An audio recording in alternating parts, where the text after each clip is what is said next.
बिस्मिल्लाहिर्रहमानिर्रहीम। अफरंग ज़ादा, ये एक नज़्म है ज़र्ब-ए-कलीम से, डॉक्टर अल्लामा इक़बाल रहमतुल्लाह अलैह की।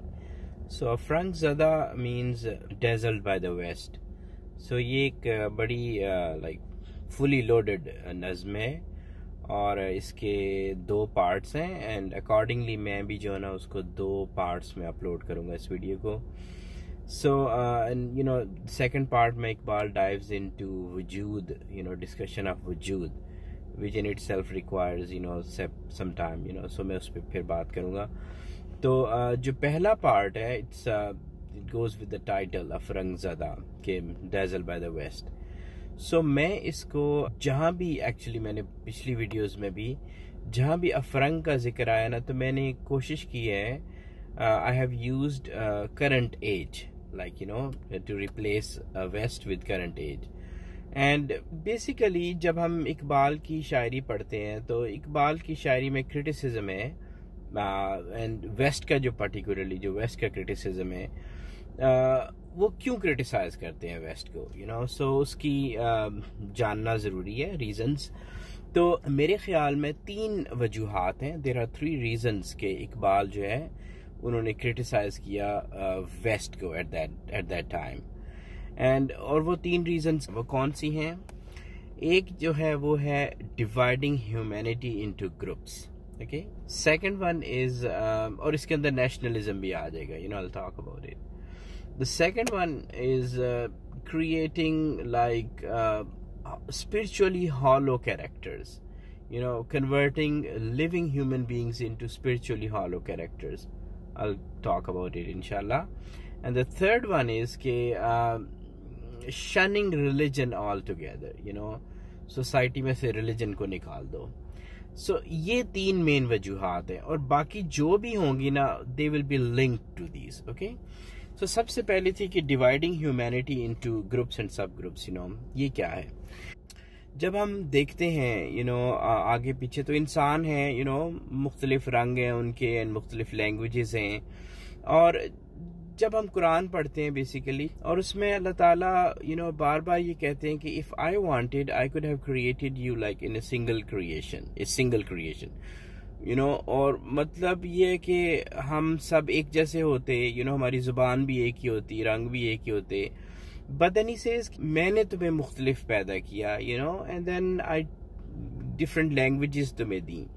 तो ये सारी जो है ना डाइवर्सिटी है, ये सारी खूबसूरती है इंसानियत की and this diversity must be appreciated, लेकिन जो और यही बेस थी, मतलब जो इस्लाम है, तो रीजन्स पहले भी थे, रीजन्स थे, जुबानें ऑलरेडी थी, और लेकिन ये कि इस्लाम में जो है वो इस तरह से एज सच बाउंड्रीज का कॉन्सेप्ट नहीं था, कि आपकी शार्प फिजिकल बाउंड्रीज होनी चाहिए सोसाइटीज की, ये नहीं था पहले। लेकिन वेस्ट ने क्या किया स्टार्टिंग 18th सेंचुरी से और 19th सेंचुरी से कि उन्होंने ये बाउंड्रीज का कॉन्सेप्ट दिया कि इंसानों को छोटे छोटे रीजन्स में ग्रुप्स में डिवाइड करते जाओ। And so with that came the concept of nationalism जो है, और फिर जो नेशनल इंटरेस्ट्स होते हैं, ये बड़ी जबरदस्त टर्म है। चूंकि आप देखें कि ये जितनी जंगें लड़ी गई 19वीं 20वीं सदी में और अभी तक यही हाल है कि कंट्रीज जो है वो ग्रुप्स बनाते हैं, ठीक है, उनके नेशनल इंटरेस्ट्स होते हैं, अपनी वैल्यूज को प्रोपेगेट करना चाहते हैं जो भी उनकी होती हैं, इकोनॉमिक इंटरेस्ट्स होते हैं, तो इनकी बेस पे वो ग्रुप्स बनाते हैं, ठीक है। और एक कंट्री खुद से कर सकता है या अपने हम ख्याल मुल्कों का ग्रुप बना के, तो फिर जो है ना मतलब डिवीजन्स आर फाइन, लेकिन अगर आप उसको इस लेवल पे ले जाओ कि आप दूसरों को उनको इकोनॉमिकली उनको डिस्ट्रॉय करना शुरू कर दो और इवन उनको मारना शुरू कर दो, जंगें लड़ो इस काम के लिए फॉर द डोमिनेंस, तो ये है इंसानियत को डिवाइड करना इनटू ग्रुप्स एंड सब ग्रुप्स। और मेरे ख्याल में इकबाल ने जब वो वेस्ट को ब्लेम करते हैं तो दिस पर्टिकुलर ब्लेम ये वो वेस्ट पे डालते हैं। दूसरा पॉइंट जो मैंने कहा वो ये था कि क्रिएटिंग स्पिरिचुअली हॉलो कैरेक्टर्स, वो क्या होते हैं? Again it goes back to west का जो क्रिटिसिज्म है वो ये है कि वेस्ट में ये मटीरियलिस्टिक अप्रोच उन्होंने अपनाई।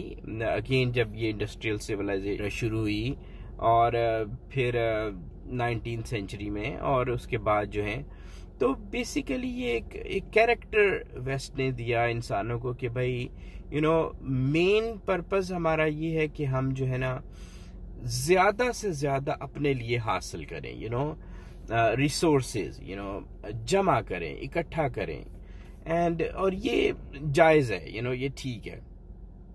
जो भी मैं अपने लिए कर सकूं, मैं अपनी फैमिली के लिए कर सकूं, मैं अपने जिनको मैं अपना कहूं उनके लिए कर सकूं।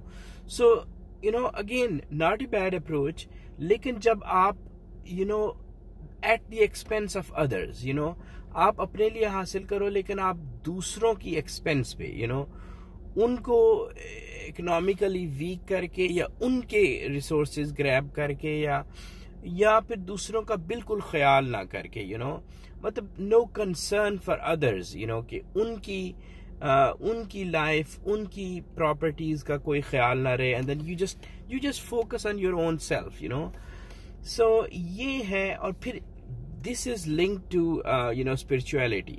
यही मजहब है। मजहब वो नहीं होता जब हम एक सोसाइटी कहती कि हम इस मजहब के मानने वाले हैं, नहीं।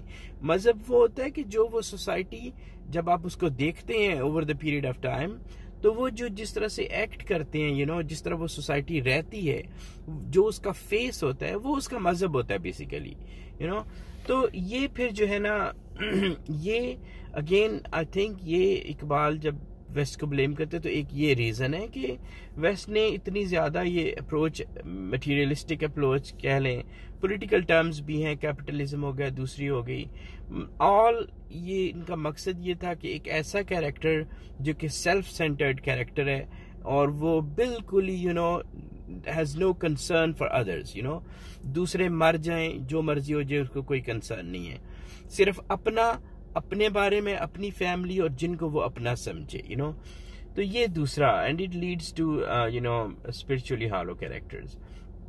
तीसरा जो पॉइंट था वो ये था कि शनिंग रिलीजन ऑल टुगेदर। तो अगेन जब स्पिरिचुअली हॉलो कैरेक्टर्स घूम फिर रहे होंगे, तो रिलीजन कहाँ से आ गया उन सोसाइटीज में? अगेन ये जो सारे पॉइंट्स हैं, there are always exceptions, there are individuals जो कि इन तीनों पॉइंट से दूर हैं, और वेस्ट में भी और दूसरे सोसाइटीज में भी। लेकिन जो जनरल फेस है सोसाइटी का वो यूं बनता है कि मतलब रिलीजन को बिल्कुल ही शन कर दिया, दूर कर दिया सोसाइटी से, बिल्कुल इंडिविजुअल्स पे छोड़ दिया, करें ना करें, so it's up to individuals.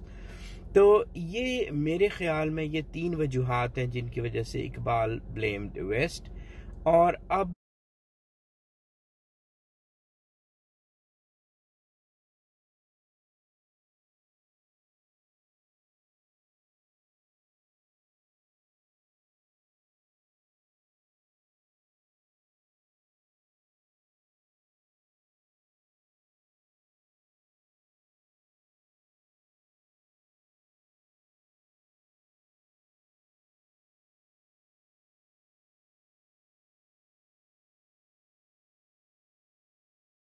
जो मैं यूज कर रहा हूँ ना, जो एक्सप्लेनेशन में अपनी टर्म्स, मैं जहाँ भी अफरंग आता है ना, तो अकॉर्डिंगली मैं उसको करंट एज से चेंज कर देता हूँ।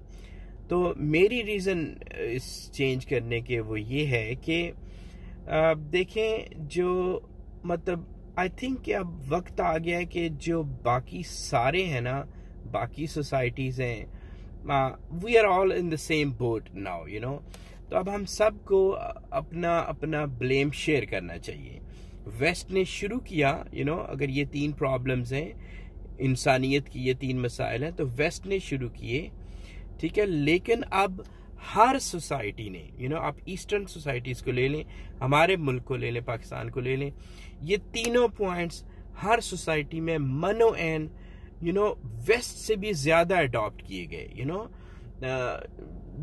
वेस्ट में मे भी फिर थोड़ी रियलाइजेशन हो, इन्होंने अपनी इनकी सोसाइटीज जो हैं वो बेटर प्लेस्ड हैं ऑन मैनरिज्म के ऊपर, और ये जो जनरल जो मतलब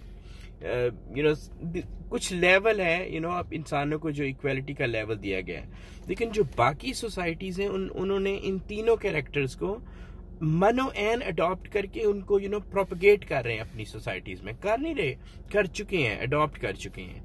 ठीक है, तो मजहब कहीं नहीं नजर आता, इंडिविजुअली स्पिरिचुअली हॉलो कैरेक्टर्स आपको हर जगह मिलेंगे, ज्यादा मिलेंगे, और नेशनलिज्म का तो आप हम सारे उसमें वो बुत है जिसको हम सुबह शाम पूछते हैं। तो इसलिए मैंने इस अफरंग टर्म को I have replaced it with current age, so that's the image that current age has given us to us human beings, and we are wholeheartedly we have accepted it and we are its followers.